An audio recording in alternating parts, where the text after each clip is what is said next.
I know Ben did ask about Dennis Schroder. So, Sean, you think he actually goes to Dallas, that's a very interesting team to kind of keep an eye on. I know there was a report that the Pistons have interest in bringing back him and Beasley. But I also think he also, like, when you look at the Trajan press conference, one of the comments that Trajan made was it takes two to tango.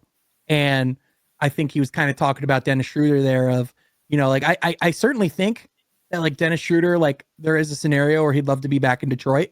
Mm-hmm. And like, he talked about how much he enjoyed his time with the Pistons. Like very early on, he compared this roster to the team that he really loved playing with in Atlanta and like the camaraderie there. So I don't think it's out of the question for Dennis Schroder to be back. In fact, I think if the money's there, if the opportunity's there, or if the opportunities aren't there elsewhere, it makes a lot of sense. It's just when I look at other opportunities in the league, if you just kind of put 2 and 2 together, I don't think he goes back to Brooklyn because they traded him. Like, and that's just another, it's like, great, thanks for trading me. Why would I go back to be traded again? Right. And, like, he's one of those guys that is not bad enough to just be a consensus starting, like to not be a consensus, like, backup. Like, he's good enough to start in some places. Right.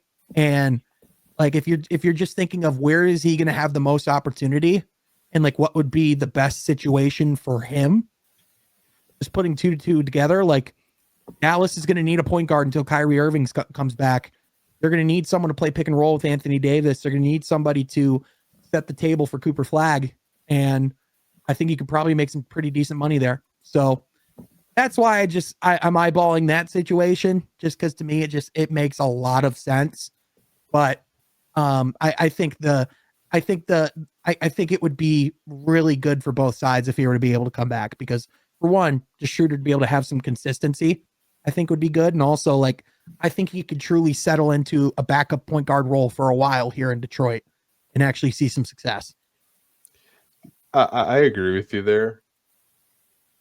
I think the interest level from Detroit standpoint would tell me they're going to be an over the cap team, meaning that they would be able to use the mid-level exception on Beasley, so it wouldn't affect their cap space. And if they want to be an over the cap team, they would have more than enough money to re-sign Dennis Schroder, but it kind of depends like what this front office wants to do, because their cap space is dependent on Cade Cunningham.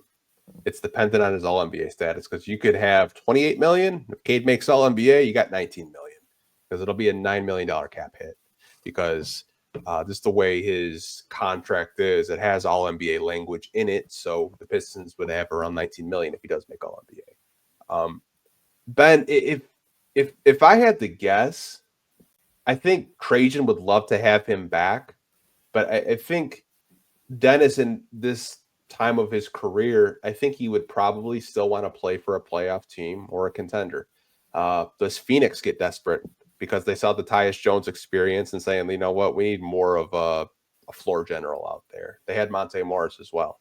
Who knows what happens in Phoenix? Maybe they look to try to, get a Dennis Schroder and try to make the money work that way. I don't really know how they do that, but Pistons do have his early bird rights, so they do have a little bit of leverage there. If I had to guess, I think he might be gone, just because you don't really have the cap space that he's probably looking for. I don't really think he's going to want to take a hometown discount. He probably wants to get a little bit of the money that he didn't get signing with the Los Angeles Lakers. But I mean, overall, I think he'd be a good player to bring back. I just don't know how realistic that may be. When you get traded to 3 teams in one season, you don't take a hometown discount. No. But and on the other hand, he might want some consistency and might just say, "Fuck it, like I'll sign for $5 million. I just want some consistency in my life. I'm sick of uprooting like every 2 months. You never know." Yeah.